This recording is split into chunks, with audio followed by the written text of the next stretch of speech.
trusted the information that somebody was giving you.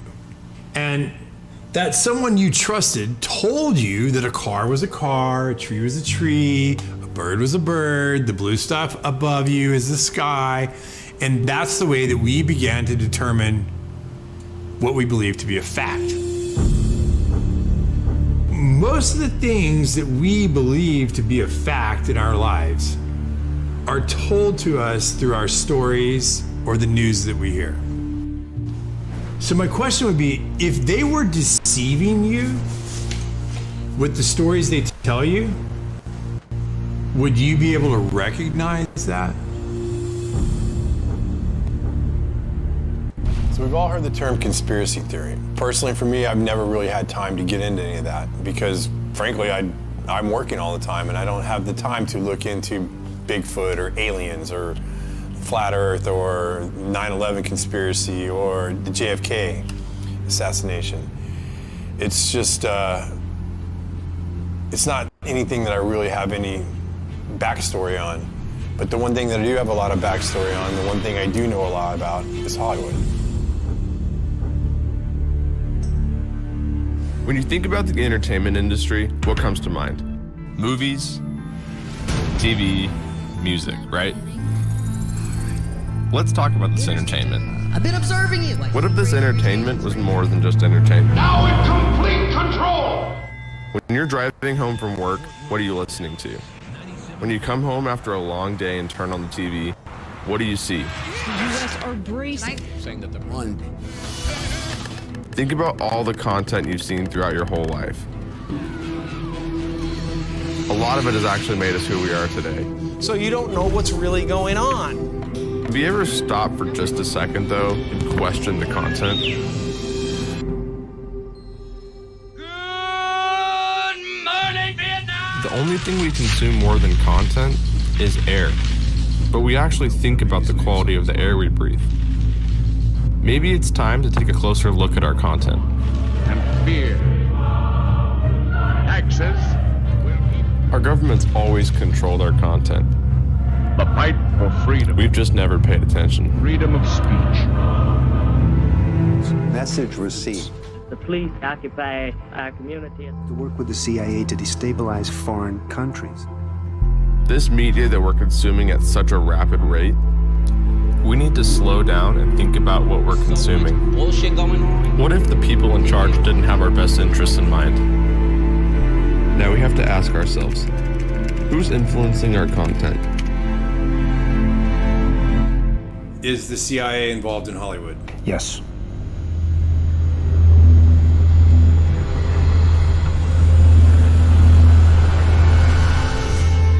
Guys, come ahead. I'm rolling. Go. That's good right there. It's picking up speed. Go, go, go. Go, go, go. Go, go, go.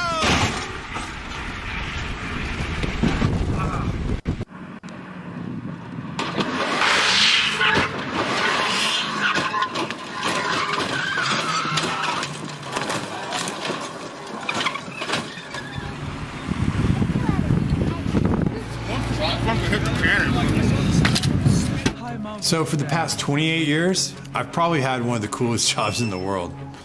I was a professional stunt performer. I've worked with some of the biggest stars. I've got to be Batman. I've got to be James Bond. I've won World Stunt Awards. I am in the Screen Actors Guild. I'm in the DGA. I'm in the WGA. And last year, I got into the Academy, the Oscars.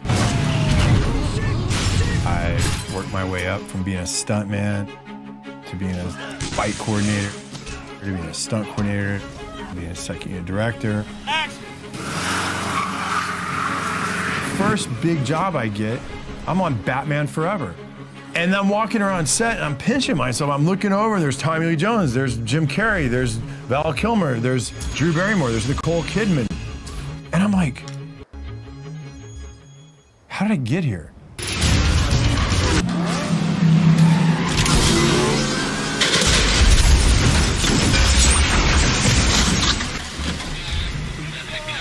I didn't really say I'm gonna go be a stuntman. I wanted to go make movies. But being a stuntman was the easiest way for me to get into the business.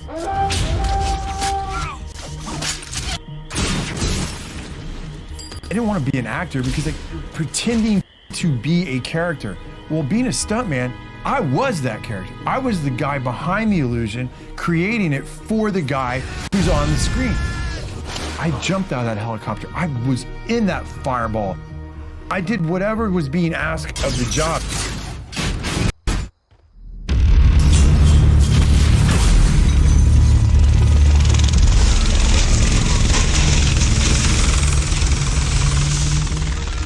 I've had an amazing career, and I've had an amazing life. That's a cut. But in the system that exists today, as I get up the ladder, I realize it's not what people think it is. It's an illusion. It is a complete illusion. We're gonna put our pick and our turning ship, our In 2014, I was working on a television show up in Portland, and I had a catastrophic injury. I've done this stunt, probably variations of it 20 times over my career. It was nothing. It was a small fall down into a stairwell. I did the first take fine, the second take, I knew I could do it better. I went up and I fell over the rail and I landed on the pipe down below and I burst fractured my L2 vertebrae and I was paralyzed from the waist down. When you are injured, when you are catastrophically injured and it changes who you are, I knew from that day I would never be the athlete that I once was. And I always told people as a stuntman, the worst possible injury you can get is a lower back injury. You can break your legs, your arms, whatever, but if you injure your lower back or your hips, your pelvic region, you're done. There was 2 years that Good day to you.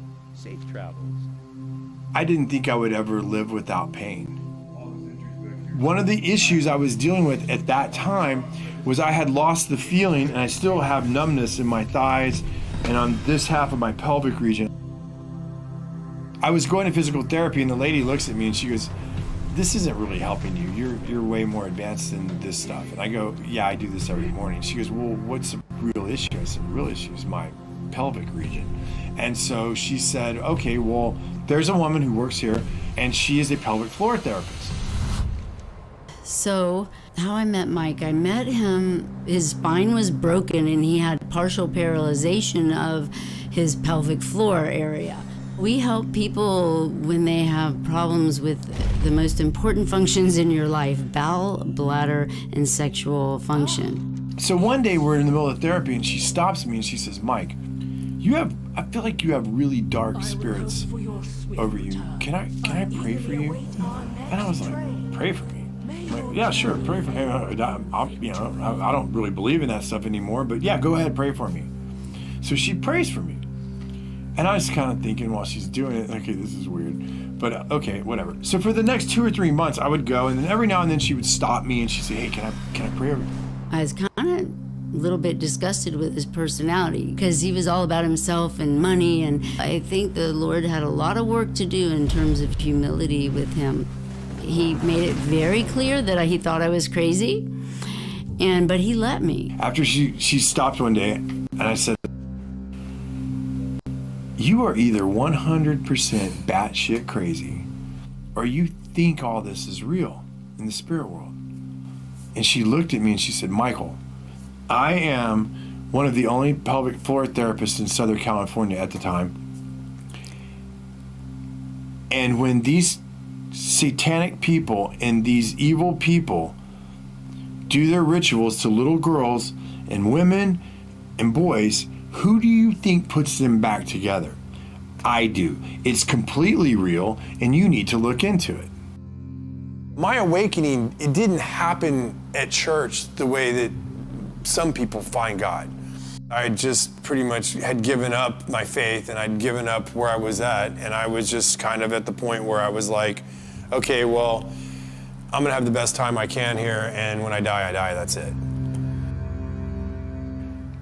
I still wasn't sure if it wasn't 100% crazy or not, but I was reading these articles and looking at these things, and I was like,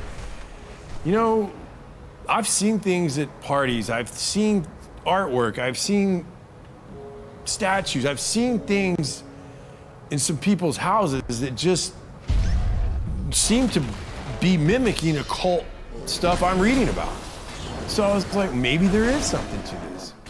I'm just gonna say this. I didn't find God because I went to church. I found God because I realized that the Luciferian and the other side, the occult world, was real, and that I had been fooled for all these years, and I then got really scared. I got really scared because this was the first time in my life that I was having to question my own reality. Physically, I was crushed. I wasn't going to be who I was. And spiritually, I mean, if I'm being honest, I didn't know anything about being a Christian. I mean, really. And then professionally, everything that I knew about my career, I was starting to look at in a different way. I was starting to question my career in Hollywood from a different perspective. So I got off of social media and I made an anonymous account. I started reading blogs, looking at articles, I started reading books, I started watching videos online. I just started searching for the truth, and I was finding accounts that were searching for the truth themselves. They weren't mainstream accounts. These were accounts online that I felt like were like me. They were just looking for what the truth was. I didn't believe I was getting the truth from CNN, MSNBC, Fox. I didn't believe any of them. I just wanted to read it, absorb it, and digest it, and trust what my gut told me I was reading. As I did my research, I began to understand there's a very small group of people that influence all the companies that we watch. So they used to call them the Big Six. But Disney just bought Fox, and Disney controls Marvel, and Disney owns Lucas Studios. So look at that giant audience right here. Say a small group of people control the narratives and the content that we all see on all the channels. It makes you feel like, oh, I have lots of choices, but you don't. Who's telling them what to put on those channels? Where does that lead? Tonight, the FBI is on the case, and they are warning big companies in America to protect their data after a big Hollywood studio got hit by hackers and several blockbuster movies ended up online. This is the first time the United States has accused a foreign government of a cyber attack against an American corporation. And this interested me because I worked over at Sony quite a bit during my career, and I actually had to get LifeLock during the Sony hack, so I was curious. I was like, what was this really about? Well, the narrative put out in the public was Seth Rogen and James Franco made a movie about North Korea. And so they were mad, and so they decided to hack Sony to teach them a lesson. That was a public narrative that went out, and that's what I was like, well, that makes sense. I know Seth and I know James, and they're definitely pushed the envelope of comedy, and their sense of humor is definitely their own. And I thought to myself, okay, that makes sense. And now private emails are going public. It's a public relations disaster. But what I found really interesting as I examined the WikiLeaks documents was it showed that the heads of one of our biggest movie studios in America was in direct communication with very important people in our government. It didn't surprise me. I was like, okay, well, either they're friends or there's something more to it. So I never really thought about the government influencing our content or our stories. Could they be influencing our story and our content? These were real questions that I never had asked myself. I just did the jobs. I went to work, I did my job, I did whatever was asked, and went home. Never thought about this stuff. So I was like, I don't really know anybody that can answer these questions. And I reached out to this guy who I'd been watching online. His name was Kevin Shipp. And for those of you who don't know who Kevin Shipp is, he's a CIA whistleblower.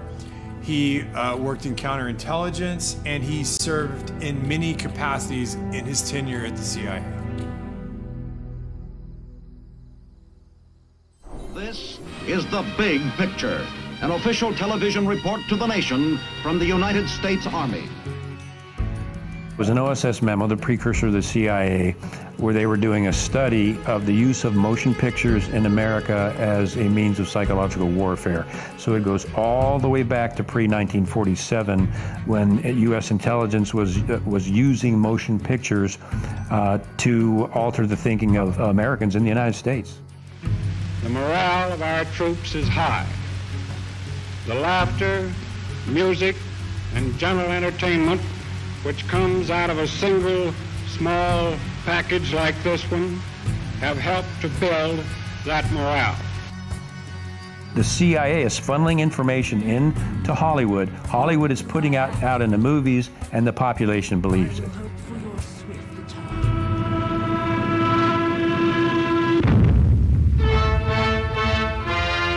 Taxes to bury the Axis.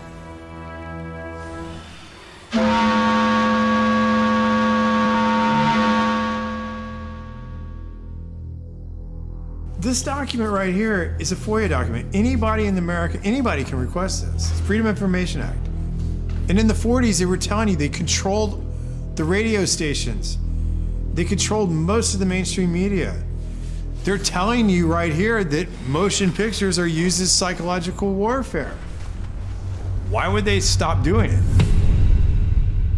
At no time has the CIA engaged in any political activity or any intelligence activity that was not approved at the highest level. Alan Dulles groomed and recruited Ian Fleming, and Dulles and the CIA actually helped Fleming write his books and paint the CIA in a favorable light. And they also, Dulles helped produce Thunderball to make the CIA and agents look like honorable, cool people. The CIA actually helped him write the books and write the script for that movie. And then the president of MPAA was actually providing intelligence to the CIA as an operative in that position in Hollywood. Mr. Fleming, in your books there's a great amount of detail. Is this detail based on personal experience? Do you make it up? Where does it come from? Well, I can say it's 90% from personal experience, really. Of course, if I started sticking too close to the true espionage work of today, I should be in trouble with the Official Secrets Act in England, even supposing I had access to information.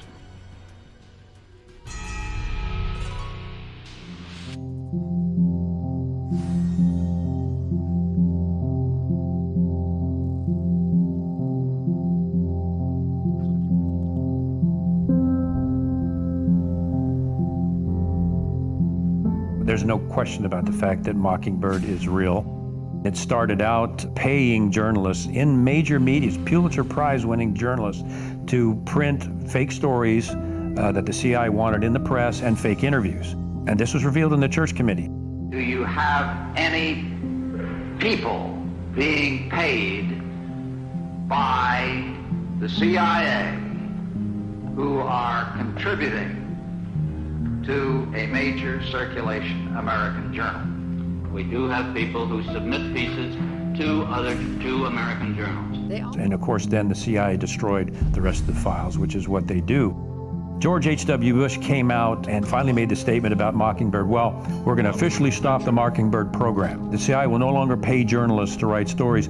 From now on, the program is voluntary, which means Mockingbird continues today. When's the last time you've seen a mainstream media outlet do a serious investigative report on the actions of the CIA? There's a reason for that. This would mean that the CIA could manipulate the news in the United States by channeling it through some foreign country. And we're looking at that very carefully. You say that continues today? Well, I would think probably for a reporter it would continue today, but because of all of the revelations of the period of the 1970s, it seems to me that a reporter's got to be much more circumspect in doing it now, or he runs the risk of at least being looked at with considerable disfavor by the public. I think you've got to be much more careful about it. platforms to push their own personal bias and agenda to control exactly what people think. And this is extremely dangerous to our democracy. This is extremely dangerous to our democracy. This is extremely dangerous to our democracy. This is extremely dangerous to our democracy. This is extremely dangerous to our democracy. This is extremely dangerous to our democracy. This is extremely dangerous to our democracy. This is extremely dangerous to our democracy. There is something about the way the CIA has been functioning that is casting a shadow on our historic position of freedom, and I feel we need to correct it.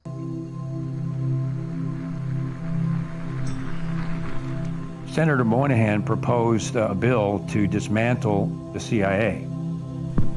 Thank you, Mr. President. Introduced it twice.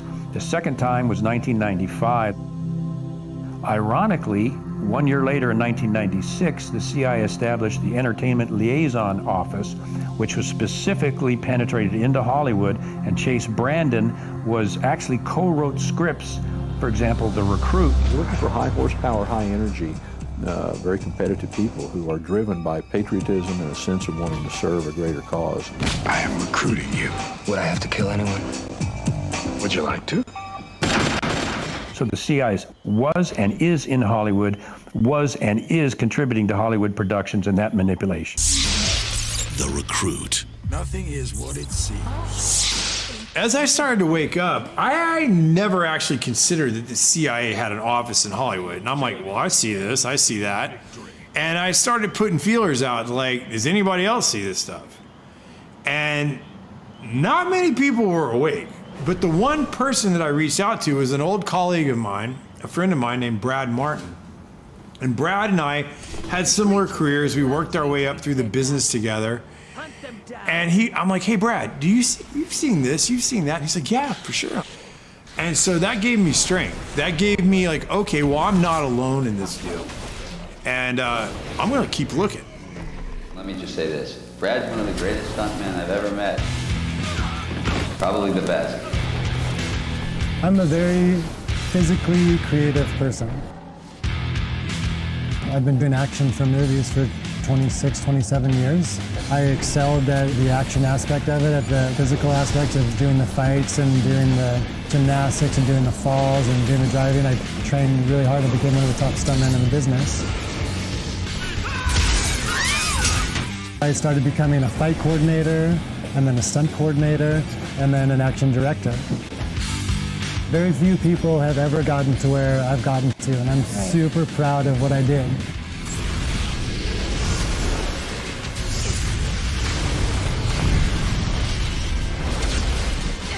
I mean, I had a very idealistic view of the movie business, and I've been disillusioned a few times. It feels very much like there's an agenda in every movie. I realized that it was more of a machine, and it was more of they just needed content to put out there for the masses.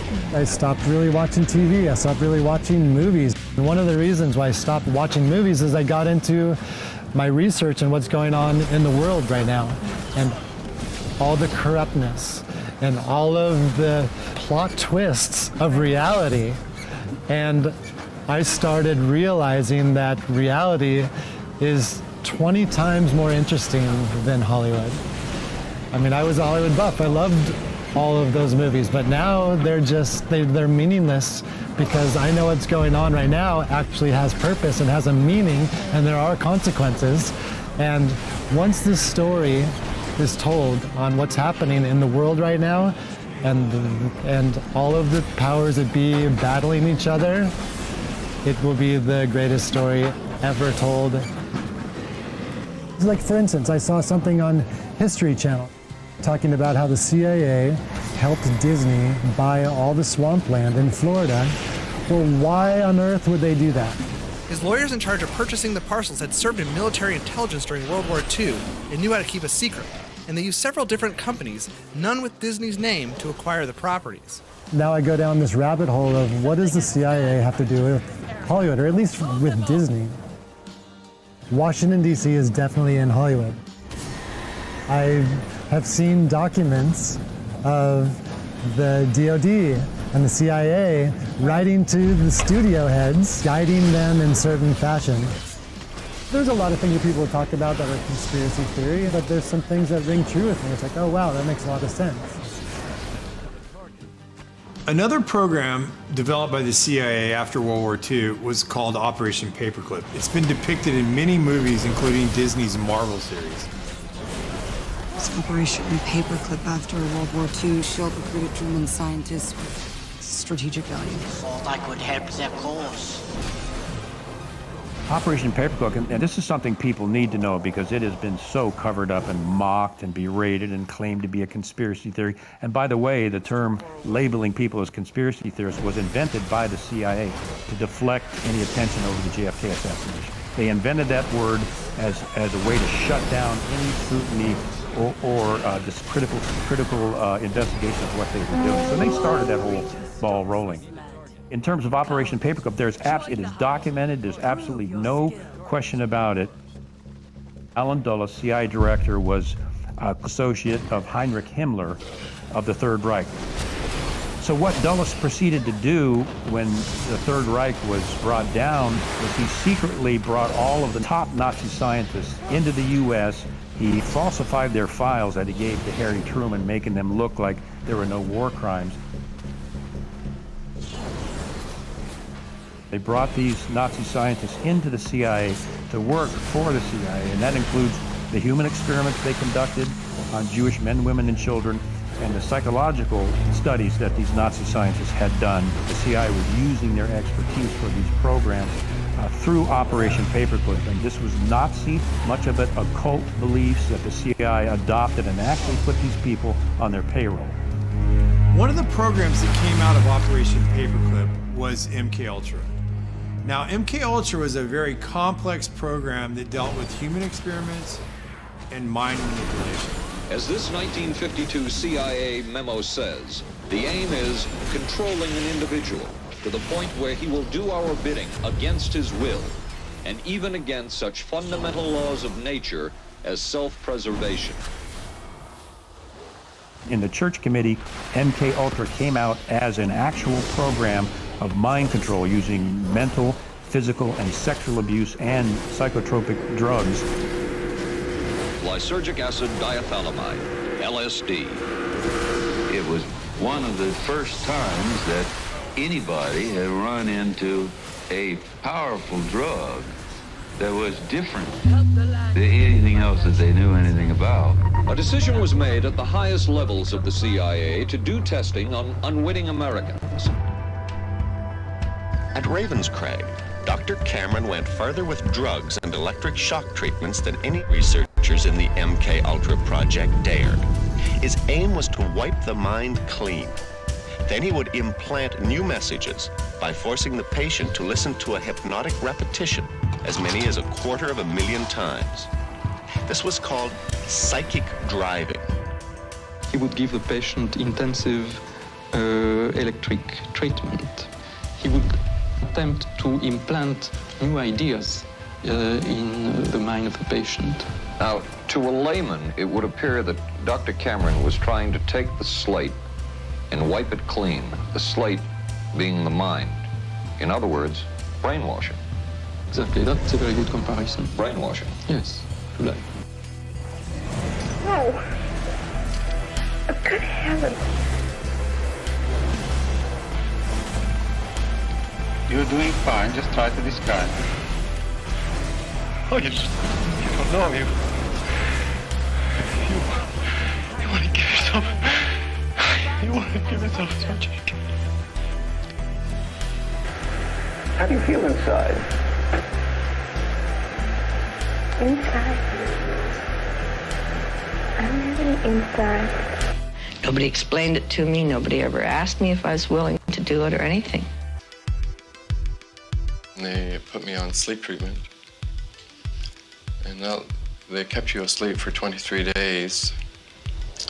And while I was asleep, they were shocking the heck out of me with electric shocks and playing tapes. Why are you running responsibility? Why are you running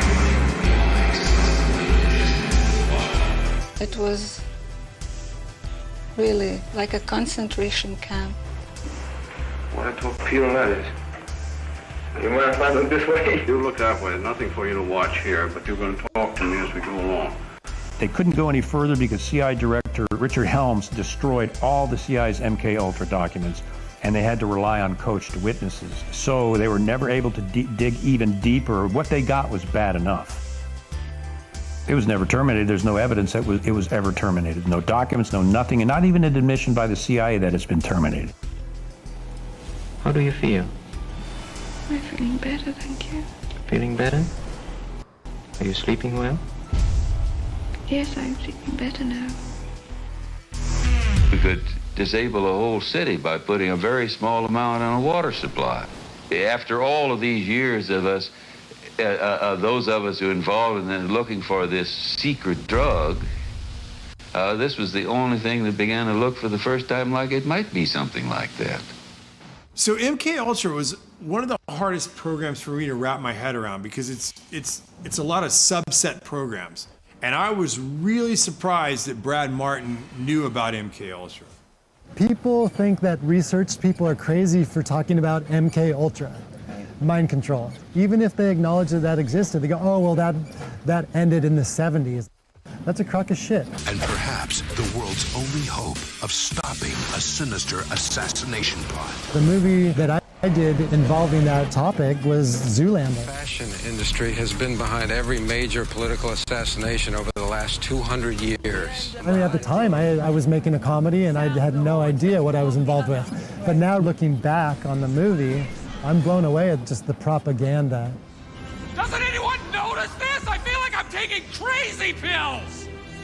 In a movie like Zoolander, when they're showing you that they're controlling Derek Zoolander's mind through mind control, you realize that they're trying to desensitize you and to make you think that what you're watching is fiction because it's in a comedy. Like a mass MK-Ultra man. Their purpose is to capture the minds of the people and feed them false history. The CIA is funneling information into Hollywood. Hollywood is putting out in the movies, and the population believes it. All right, so look, here's the deal. They have been desensitizing us since we were born, and I'll give you some examples. Let's start with the big one. Let's start with words we hear all the time and never even think about. Let's start with the word entertainment. To entertain. What does that mean? To bind or hold. To bind or hold what? An audience's attention.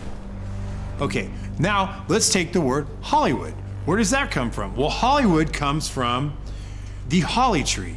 And the ancient Druids, back in the day, used to take the holly tree, make wands to weave spells, cast spells, or channel spells. And when they needed help, they would consult the Magi's or the mediums of the day to help channel their spells to the population.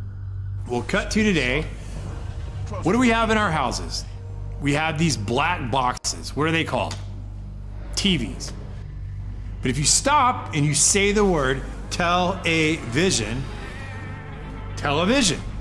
and when you turn on that television, what do you get? What's the first thing that pops up? A list of channels. And when you turn on those channels, what's on those channels? Programming. They are programming you. They've been programming your whole life. You don't even know it. They do it with your music. They do it with your TV. They do it with your movies. They do it with your games. They have been programming us and programming you since you were little, and you don't even know it because you don't even question it.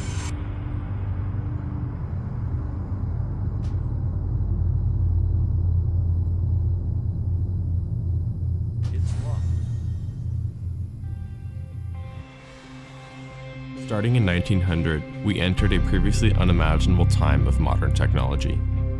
Advances that allowed the rulers of this world to construct and direct our stories in ways we previously never imagined. As a result, new techniques to control the population were realized. These are the people from the companies that we have trusted to deliver us our news and tell our stories. This has always been about controlling what we as the population think and hear. They help create our culture and influence our society. We as citizens only trust them because as a society, we think that the gatekeepers have our best interest in mind. The dangerous, edges here are that he's trying to undermine the media, trying to make up his own facts, and it could be that while unemployment and the economy worsens, he could have undermined the messaging so much that he can actually control exactly what people think, and that is our job. That is our job. That is our job. Our job. As I was researching, I found that most of the early communication companies were developed for shipping or aviation. And a lot of the men that started these companies were commissioned by the military during World War I and World War II. Many of these men worked for the Army and Navy intelligence services along with the OSS, which we know became the CIA. There were many examples of these men becoming the heads or founders of some of the biggest motion picture and media companies before and after their government or military service. I wanted to know how many of the media companies in today's world connected back to Washington. So I started looking. It was like a family tree. The connections between our government personnel and the media corporations was unbelievable. Google, Amazon, Netflix, Twitter, CNN, ABC. So what would happen if all these companies had the same political ideology or agenda? We as this population like to hear people confirm our confirmation biases. We like to hear people tell us that we're right. We don't like to be wrong. And we believe that the people on the media and the people that we're listening to have our best interests in mind. The problem is what if they don't? So if you stop and think about it, they can place any agenda on the population that they choose. I think that Hollywood is teaching bad morals to the youth of this country as well as adults. Desensitizing of violence to the masses. You can't deny that. My kids have seen so many people get killed in very violent ways. 3 times as much gun violence now. And the sex that's in PG-13 movies. Why? Every Disney movie, there's a major character, usually a parent, that gets killed. Trauma to the child. Why?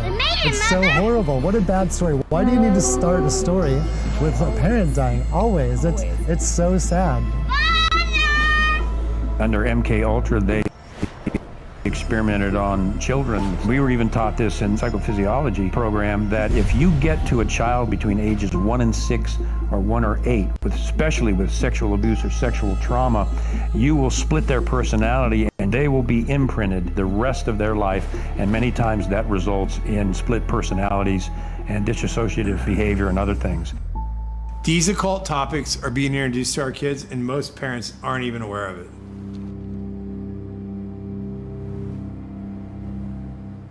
So the biggest surge with this occult type material took place in the late 60s and the early 70s with movies like The Exorcist, Amityville Horror, The Texas Chainsaw Massacre, Halloween, and Roman Polanski's Rosemary's Baby. And coincidentally, this same time period, it parallels the rise of the Church of Satan in Los Angeles, and it was founded by a guy named Anton LaVey.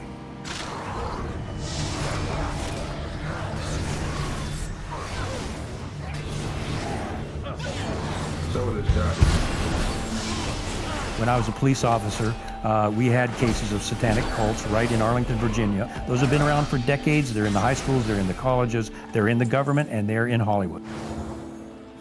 I got to meet people like Sammy Davis and that kind of shit.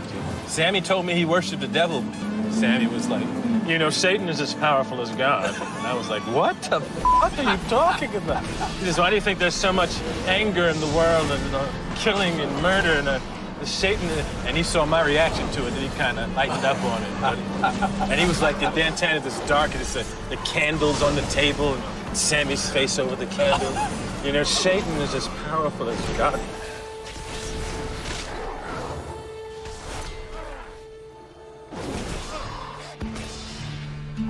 From our point of view, it really makes no difference whether you pray to a father god or to a mother goddess or to an entire gaggle of gods and goddesses. Michael Aquino was a high-level officer in the National Security Agency. He was and is, you'll see him today, a practicing Satanist. He created the Satanic Temple of Set, which he still runs. He was a high-level NSA officer. He's a member of the association I used to be in, the Association of Former Intelligence Officers, AFIO. He's a member of that. He's plugged in big time to the intelligence community. And he wrote a paper called Mind War.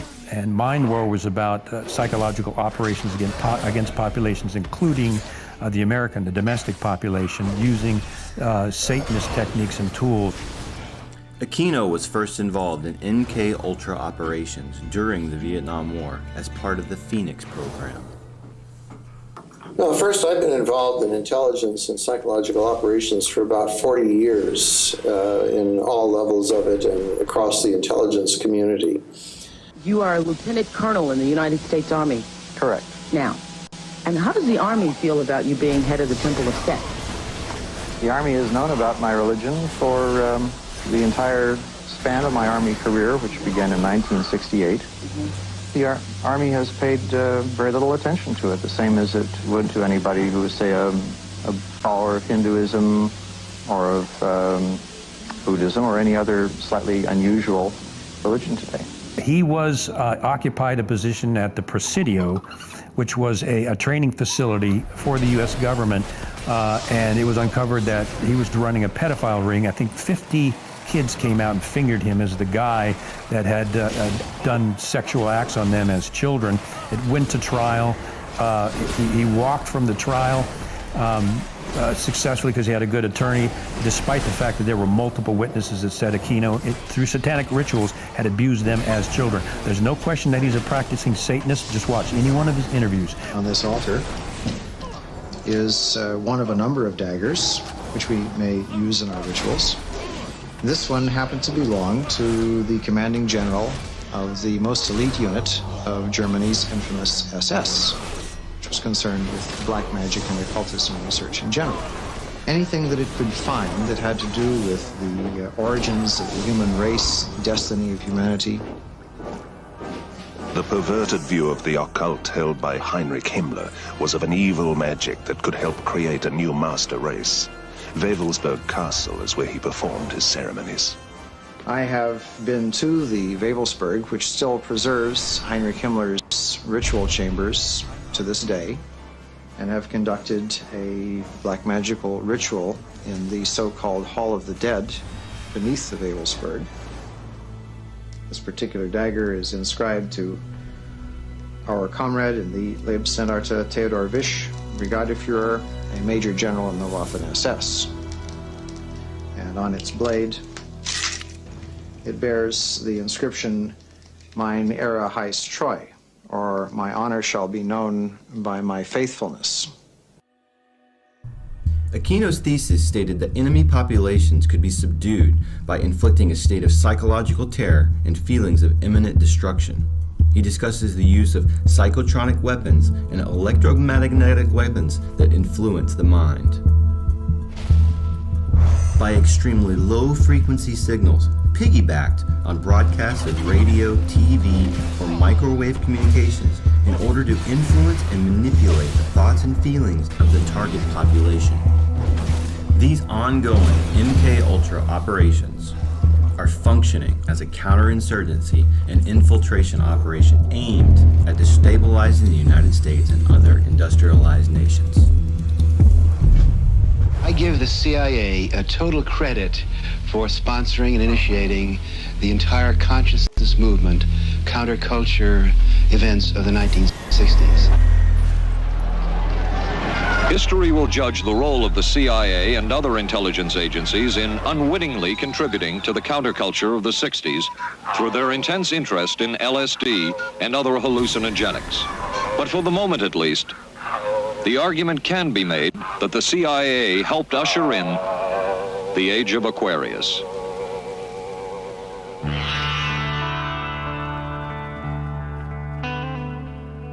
Laurel Canyon was the epitome of the summer of love. I mean, we saw the possibility of the way we could live. It's odd because in Laurel Canyon, so many of the soon-to-be stars there, their parents were in either the military-industrial complex or intelligence or the Pentagon. In Frank Zappa's case, his dad was working at Edgewood Arsenal, where they were doing biochem studies, psychotropic, and exposing U.S. troops to VX nerve gas and other things. The family kept gas masks in their house. He grew up with that in case there was an accident. And Edgewood Arsenal was doing this very similar, related MK Ultra projects on U.S. troops. The Gulf of Tonkin is another prime example. The commander of the Gulf Fleet in the Gulf of Tonkin, his son was Jim Morrison. They claimed the USS Maddox was attacked by Vietnamese vessels. It was never attacked. As a matter of fact, they put ghost ships on the radar to make it look like they were Vietnamese ships. The Maddox was never attacked. It was an actual, literal false flag to enable the U.S. to declare war on Vietnam. So Jim Morrison's dad was involved in the false flag of the Gulf of Tonkin. After talking to Kevin, I started looking into Laurel Canyon. I drove down Laurel Canyon to Hollywood almost daily when I first moved out there, and I never knew that there was an old Air Force base called Lookout Mountain U.S. Air Force Base at the top of Laurel Canyon. And what's funny is, if you do the history of it, it's owned today by a guy named Jared Leto. Another tactic developed out of the MK Ultra project was the use of compromise and control via honeypots. The decision was made to do testing on unwitting victims. It was decided they should be on the fringes of society because they were most vulnerable. We did quite a study of prostitutes and their behavior. How do you take a woman who is willing to use her body to get money out of a guy to get him to talk about things which are much more important, like state secrets? We learned a lot about human nature in the bedroom. We started to pick up knowledge that could be used in operations. There would be victims in all of this. As one agency memo says, we have no answer to the moral question. That's one of the CIA's favorite tactic, are honeypots. And I work with CIA psychologists, and they're dirty. I always felt that every house should have its own secret panel. Mm-hmm.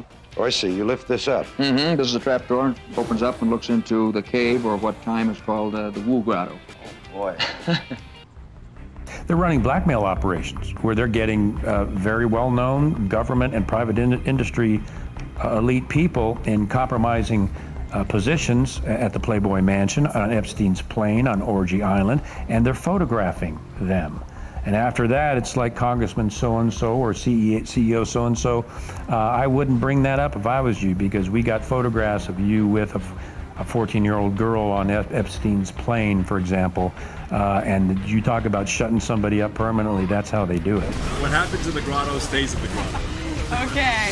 Look, it's pretty simple if you think about it. To control the population, you have to control the people messaging the population. Some of these stars have 20, 30 million followers. That's more followers than CNN, Fox, ABC, NBC. These people have to be controlled. They can't just go off a message and start saying whatever they want to say. They have to be somewhat reined in. They have to be controlled, or they do not get the platform to have the voice that they have. Forget the politicians. The politicians are put there to give you the idea that you have freedom of choice. You don't. You have no choice. You have owners. They own you. They own everything. They own all the important land. They own and control the corporations. They've long since bought and paid for the Senate, the Congress, the state houses, the city halls. They got the judges in their back pockets. And they own all the big media companies, so they control just about all of the news and information you get to hear. They got you by the ball. It's a big club. And you ain't in it. You and I are not in the big club. And by the way, it's the same big club they use to beat you over the head with all day long, when they tell you what to believe. All day long, beating you over the head in their media, telling you what to believe, what to think, and what to buy. The table is tilted, folks. The game is rigged. And nobody seems to notice. Nobody seems to care. Good, honest, hard-working people. White collar, blue collar, doesn't matter what color shirt you have on. Good, honest, hard-working people continue. These are people of modest means. Continue to elect these rich cocksuckers who don't give a fuck about them. They don't care about you at all. At all. At all. Man. You know? And nobody seems to notice, nobody seems to care. That's what the owners count on, the fact that Americans will probably remain willfully ignorant because the owners of this country know the truth. It's called the American dream because you have to be asleep to believe it.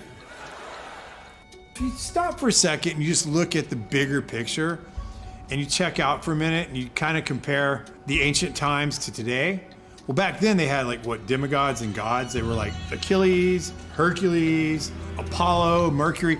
All these were demigods.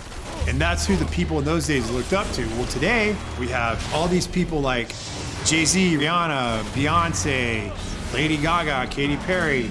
In film, we have Brad Pitt, Will Smith. We have all these big stars. And the way they prop them up and they put them up on stage is like they're gods or demigods. In this room are some of the most important TV and film executives in the world, people from every background, but they all have one thing in common. They're all terrified of Ronan Farrow. He's coming for you. He's coming for you. Look, talking of all you perverts, it was a big year. It was a big year for paedophile movies. Surviving R. Kelly, Leaving Neverland, Two Popes. Shut up.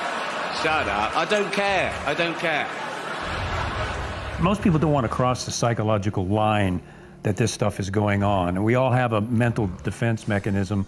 It's like finally admitting there's an elite pedophile ring. I mean, most people just don't want to go there. And the same is here. Psychologically, you lose your safety, your security, and whatever innocence you have when you realize that this stuff is really going on. And it's a chore to cross over that barrier and realize, oh my gosh, this stuff is really happening. And that's why it takes critical thinking. The people have got to look at this stuff critically and see what they're being fed so they can cross that psychological line that they just refuse to see it when it's right in front of them. When Kevin said there's an elite pedophile ring, well, I'm thinking to myself, this is a hard thing for me to come to terms with. Now, it made me start thinking about conversations and things I'd heard, but I never saw it. It's not out in the open. And to me, I was like, no one could do that. Because, I mean, if I saw someone hurting a kid, I would kill them. I would literally kill them. I would never allow someone to hurt a child in front of me. Things Kevin was saying were things that were hard for me to cross the barrier. I did not want to believe it. I didn't want to go there. But as I went down this journey, I forced myself to go consider, what if this is real? And the only person that was talking about this stuff was a girl named Liz Crokin. And the media had declared her completely out of her mind. But as I started researching some of the things she was reporting on, I was like, there's truth to what she's saying. So I want to talk to her. I started working in journalism at a very young age. I got my first job working for Fox Chicago at about the age of 17 years old. At the University of Iowa, I studied political science and journalism. One semester, I interned for Bill O'Reilly at Fox News Channel. My last year in college, I interned for the State Department's White House reporter, and that placed me reporting in the White House every single day for a few months.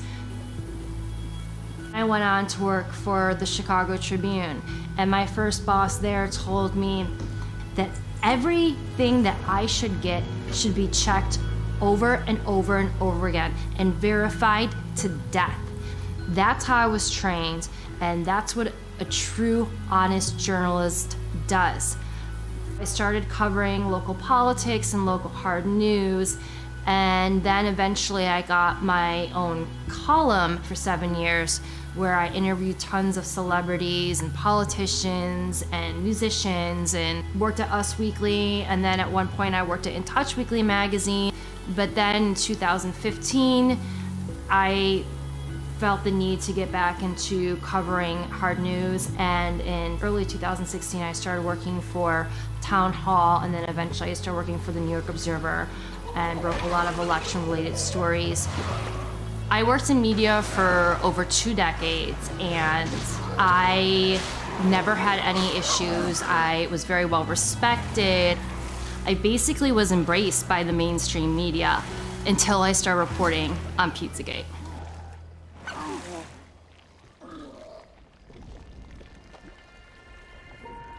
Now, when Pizzagate came out, the media tried to turn Pizzagate into something that wasn't. Surprises of the presidential campaign was the explosion of fake news on the internet. 28-year-old Edgar Welch was arrested in Washington Sunday afternoon outside Comet Ping Pong, a popular family pizza parlor. D.C. police say Welch fired at least 1 round into the restaurant floor with an AR-15 rifle like this one on his Facebook page. No one was injured. Someone on Twitter, whose name remains unverified but has several thousand followers, posted that new emails found on Anthony Weiner's computer confirmed that Hillary Clinton was involved in a pedophilia ring. The rumor spread, inspiring some newfound internet sleuths to start digging around in John Podesta's hacked emails, searching for proof and location of the so-called sex ring. In those emails, they are absolutely littered with code words. And many of these code words are food words, such as pizza. Somebody said to me, "Hey Dave, search for pizza in Podesta's emails. And once you go down that rabbit hole, you never really emerge the same person." It was obvious from the get-go that these words were code words for something else, because the context that they were used in did not make sense. To be clear, not one single email in the Podesta emails discusses child sex trafficking or pedophilia. That is a fact. But there are dozens of what seem to be strangely worded emails dealing with pizza and handkerchiefs. And investigators say that those words in the emails about pizza and the talk of handkerchiefs is code language used by pedophiles. There is some kind of code language. They're just not talking about pizza, folks. Who phrases that? Who blocks out an hour of time to eat a slice of pizza? You can get a service for a half an hour, you can get a massage for a half an hour, but you can't get food for a half an hour. It just absolutely makes no sense. There's other ones like, the realtor found a handkerchief. I think it has a map that seems pizza related. And another one is, Obama spent $65,000 flying in pizza and hot dogs from Chicago. Are we using the same channels? Pizza is a well-known pedophile code word that actually has been used by law enforcement to arrest online sexual predators of children. And there's been multiple arrests that have been made by law enforcement of pedophiles trying to solicit children by using the pedophile code word pizza.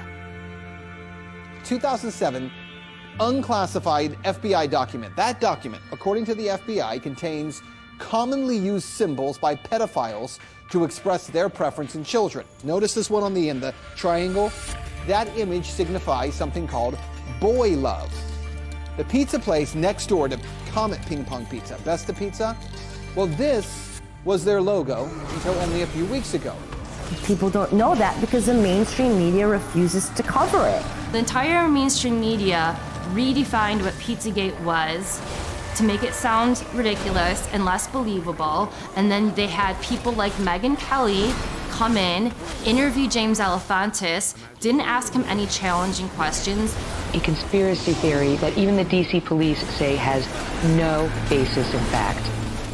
She didn't ask him any questions about the pictures of children on his Instagram page looking abused, being sexualized. She didn't ask him about the pedophile talk. So the whole mainstream media painted him as this poor victim, as this person that was innocent, that was just victimized, as something that wasn't true. But just his Instagram page alone should have been enough for authorities to look into him. Investigators have already proven there's nothing to the story, right? Well, actually, no. And that's what you need to know. For all that is here, there has not been one single public investigation of any of this. Not from local police, not from the FBI, no one. And that has to be the big question. Not for Podesta or for pizza parlor owners, but for law enforcement. Based on what may be or may not be here, the big question is, why hasn't any investigation taken place? This is insane. So many people in the mainstream media have said Pizzagate is a conspiracy theory. Pizzagate has been debunked. It has not been debunked. If it's been debunked, explain the code words. No one to this day, including John Podesta himself, can explain the code words in his emails. Hey, John Podesta, can you please explain why you have children rented for entertainment for your adult hot tub parties? No one has ever explained why John Podesta has literal pedophile and cannibalism paintings all over his office and his home. Tony Podesta too. And then you look into the spirit cooking dinners, and you look into Marina Abramovic, who's the one that was conducting the spirit cooking dinners. Why are they going to spirit cooking dinners? Why are they sacrificing chickens to Moloch in their backyard? This isn't my words, this is their words. This is in their emails. I'd be willing to debate anyone who thinks that Pizzagate has been debunked. You asked me when how am I getting additional briefings? That was the first and last time I talked. So October 9th is the last time you have heard from the FBI at all? Yes. You have not got an update on the investigation to your personal email? That is correct. So not only did the mainstream media lie to you about Pizzagate, they actually told you that it was illegal to read John Podesta's emails on WikiLeaks. Chris Cuomo, with a straight face, on CNN, looked into the cameras and said, it's illegal for you to read John Podesta's emails. Also interesting is, remember, it's illegal to possess these stolen documents. It's different for the media. So everything you learn about this, you're learning from us. That's how scared they are of those emails, and that's how explosive the content in those emails are. That they felt the need that they had to tell you you could not read those emails, and if you do, you might get arrested. Lie. It's different for the media. So everything you learn about this, you're learning from us. People that blow the whistle on elite pedophiles tend to have accidents, and a lot of those people have died mysteriously. NBC News has learned that disgraced financier Jeffrey Epstein is dead. Epstein took his own life while he was behind bars. There's absolutely no excuse for this. What happened here, to me, is mind-boggling. The guy was a high-risk prisoner, wasn't he? I mean, he's a guy that there are probably 50 very important people that have a motive to kill him. We don't even know who they are. It's true. But we know there are some people that are in a lot of trouble because of Epstein. They know who they are.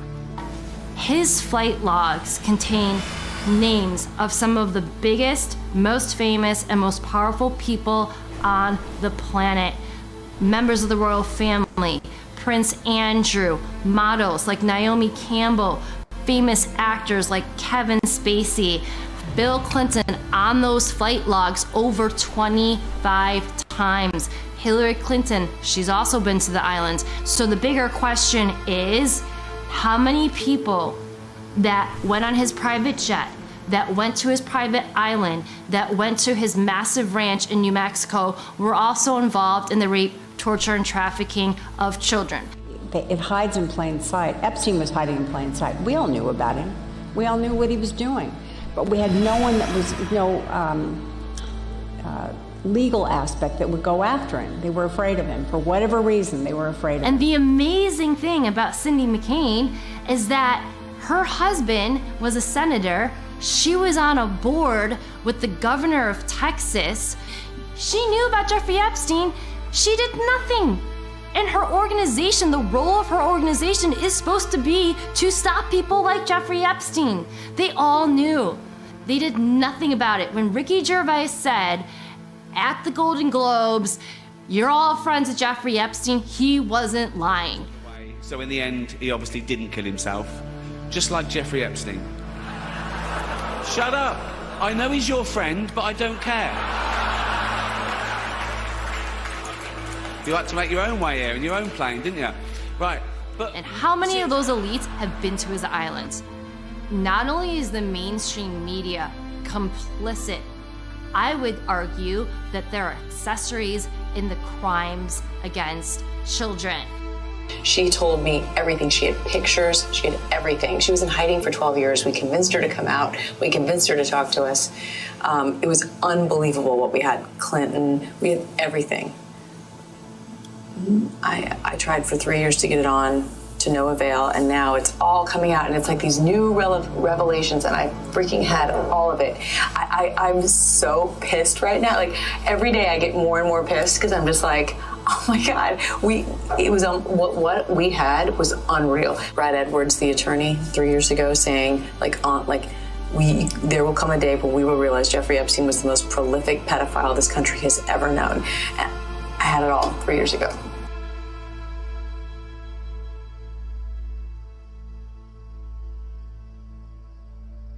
Then what happened in early 2018? Keith Raniere, who ran the NXIVM child sex trafficking cult, was arrested. Who else was arrested? Allison Mack. She's a famous celebrity who was on Smallville. She was also arrested for being a member of this cult that was involved in trafficking children. And not only trafficking children, they were running preschools down in Mexico. And NXIVM is another example of how these elite pedophile rings exist, because this was a massive organization. This was funded by really wealthy people, including the Seagram heiresses, Nancy Salzman and Claire Bronfman. So obviously they were using those preschools to traffic children. And the cult also engaged in human torture experiments on some of their members. And there actually was a civil lawsuit that was filed by 90 of their victims just the other day. So I imagine we are gonna hear more about the human experiments, the torturing, the sexual abuse, and the child sex trafficking in this civil lawsuit. And a lot of the techniques that we see in this cult are very similar to the techniques that our government used in the MKUltra program. You guys are branding women with Keith's initials, and they were like, well, what's the bad thing exactly about that? Everyone in the outside world, AKA the real world, was like, they're branding women? So I left. I went to the executive board and I said, I want my photos back, I want my videos back. The branding session was filmed. I want all of that back, I want my collateral back. None of that happened. And it's the same fear, mind control, and you'll be destroyed if you get into the upper elites. And if you get to that point, if you start revealing anything, they have the same system to completely destroy you, destroy your career, blackmail you like Epstein, catch you, film you in compromising positions. And this goes both within Hollywood and celebrities and some of the elite. And it also goes on in Congress and the Senate. And if they even insinuate that they're going to reveal some of these things, they're done. A lot of people here tonight felt like they lost. You know why? Because y'all been lied to. Google lied to you. Google. Facebook lied to you. Radio lied to you. The powerful people that be, whether it's the music industry or the movie industry, you are only allowed a certain level of success if you are willing to join their club, if you're willing to be part of their secret society, or if you're compromised. They will not let someone obtain a lot of fame and power if they can't control you. A classic example, at least for me, is Katy Perry. Katy Perry was a gospel singer, very talented, but she was going nowhere. And she got up to Hollywood and basically they said, you want to be a success? You play by our rules. You step into the occult and you start putting that in your videos. And now she's doing videos with her in hell with satanic themes, and she's what? Highly successful. You see that over with Lady Gaga, who came out and actually said she was so tired of being handled and manipulated, she had to take a break. That this is this young, outrageous girl wears strange clothes She's into extremes. She's experimental. She have 43 million people on the Twitter following her, whatever she do, little monsters. And she came really very humble to my house and asked me if I can teach her. We made this workshop in the woods, and she was such a good student. She never cheated.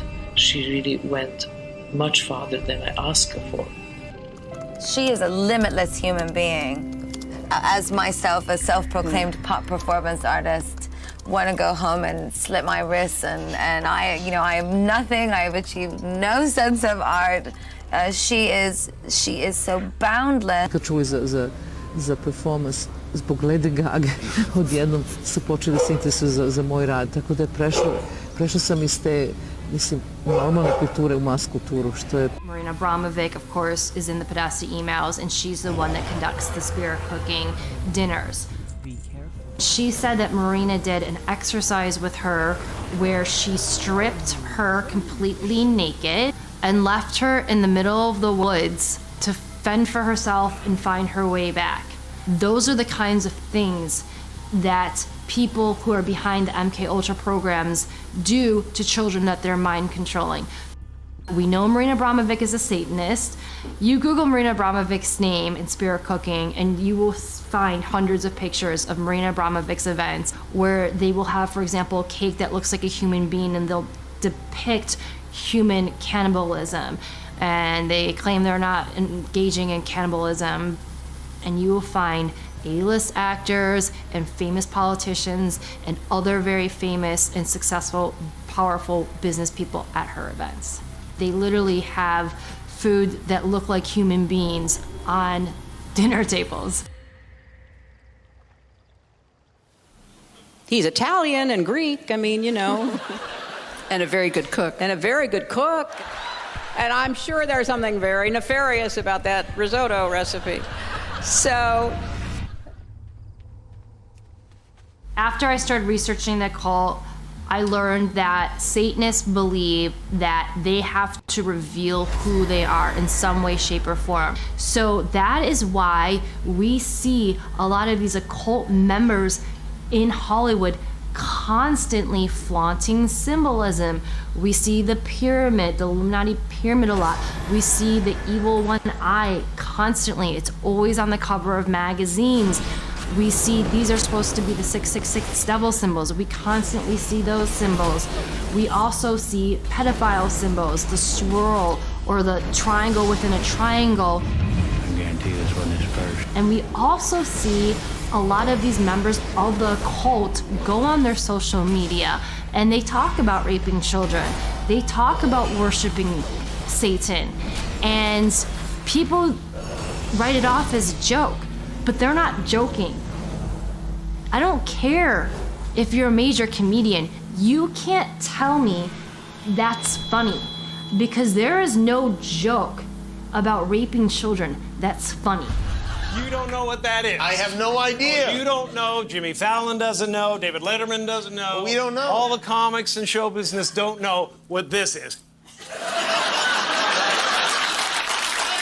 Takes guts to put out a film that does this because no one's done it up until now. But when that's done and people see these facts and they say, my gosh, I didn't know that. I didn't know that about the Gulf of Tonkin. I didn't know that about the Vietnam War. My gosh. And they go in, they check it out, and it's all true. And now they're seeing the dots.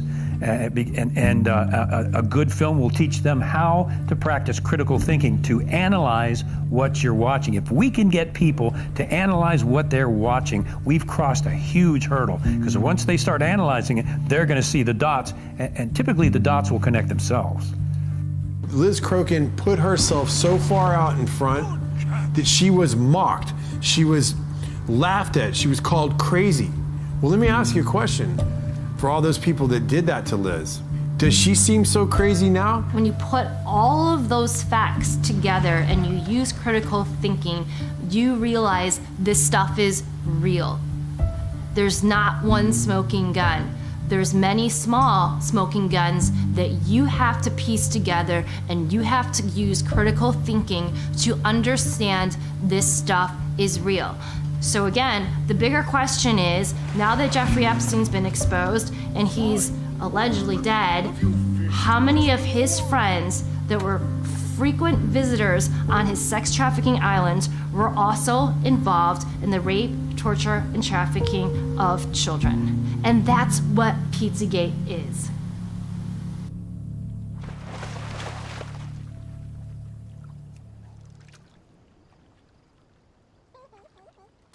I guess what I'm asking you all to do is just disconnect for a second, stand back, look at the lyrics of your songs, look at the agendas of the movies, look at the messages of the media that you're absorbing.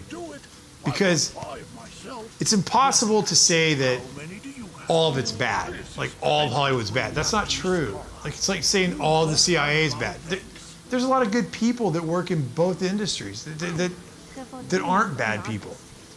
But if the people that control the narratives and the agendas are not good people, and they have different agendas, they can put that on you and you won't even notice it unless you stand back and look at things objectively. I can't compromise anymore. That for me, that's not what life's about. I want to send a good message to my kids, and I want them to know that at the end of the day, their dad did what was right, and their dad fought for the good things in life.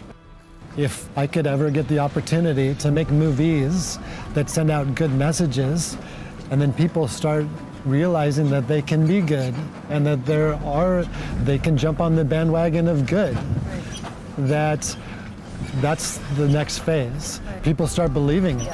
It's the same thing with desensitizing with the violence. People start believing that it's okay to kill somebody, or watching somebody die isn't a big deal. When people aren't helping other people in need on the streets, there's a problem in this world.